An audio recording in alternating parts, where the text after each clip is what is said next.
are San Francisco businesses coming back? We've reported a lot on how the city by the Bay has lagged other U.S. cities in terms of a return of workers, tourists, businesses, and other measures of economic activity. Our media partner, the San Francisco Standard, took a deep dive into the data and found that the answer is yes and no. It just depends on which part of the city you're looking at. Joining us live now to discuss his findings, San Francisco Standard business reporter Kevin Truong. Kevin, thanks for joining us today. Thank you for having me. So it's been 3 years since the Bay Area locked down. We stayed locked down longer than most metro areas, and we have more restarts and rollbacks than other metro areas. What was the impact of all that on San Francisco as a job center? Well, San Francisco has really struggled in terms of its rankings when you compare it to other major metro areas. By a lot of measures, San Francisco's downtown recovery sits at the bottom of the list, and that is in areas like the return of mass transit, BART being a prime example, or the return of office workers to their workplaces. I think San Francisco has peaked at somewhere around 47%. You compare that to Austin, which is on the other side of the spectrum. We're seeing numbers near to 70. Wow, okay. And conventions, too. We lack there, too, right? Look, one measure is, of course, business openings, right? You want there to be more openings than closings. So I know you looked at data since March 2020 when we locked down, so 3 years. It's stunning how the different neighborhoods in the city really tell very different stories of recovery. Let's go ahead and show that map. Walk us through this, Kevin. Yeah, well, let's start with some of the good news. Since March 2020, compared to over the time that is now, February 2023, there have been more business openings than closures.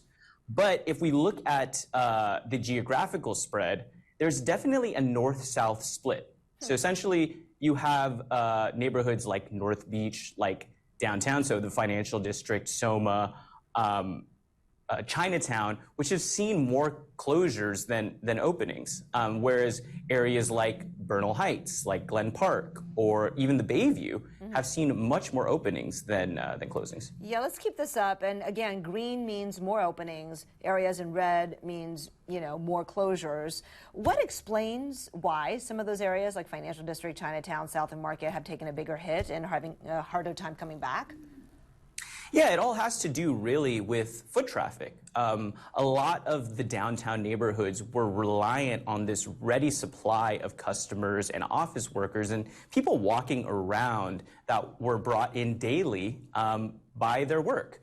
Now, if you don't have those people, that engine really doesn't exist for a lot of the small businesses. And conversely, we've sort of seen a spread out to the neighborhoods as neighborhoods have really recovered because folks are spending a little bit more time there because of their changing work patterns. We're seeing new neighborhoods serving retail and businesses that have sprung up to help support those people. And interestingly, when I talked to the researcher who came up with these numbers, this is an acceleration of a trend that had already started to kind of manifest in the pre-pandemic era. It's something that she said is probably likely to the way that downtown used to be, where rents were super high, vacancies were super low, just hard to do business there. And what we've seen is the pandemic really pushed the gas pedal on that trend. Oh, so more businesses popping up in the neighborhoods where people also live. That makes a lot of sense. Look, it's been 3 years of work from home or hybrid, if you will, as you mentioned, and emptier downtown, right? How well is the city adapting? That's an interesting question. In some ways, I think the city has adapted. I think hybrid has become the new normal. And the real question is how the city adapts to that. Although people's behaviors might have changed, that still has a lot of questions, for example, on the city's budget, which is facing a huge budget deficit coming into the next year. Obviously, the economic activity in downtown that supports small businesses, many of which are closing in those areas. So the question is, we've seen some change. Now, are we adapting to that change? Are we evolving to that change? That's still in process. Well, I mean, you've been talking to city leaders, I'm sure. What have you seen? What have they told you in terms of a policy or a strategic response? So yeah, the mayor came out with a plan recently to revive downtown and other parts that the city considers its economic core, areas like Mission Bay and SoMa.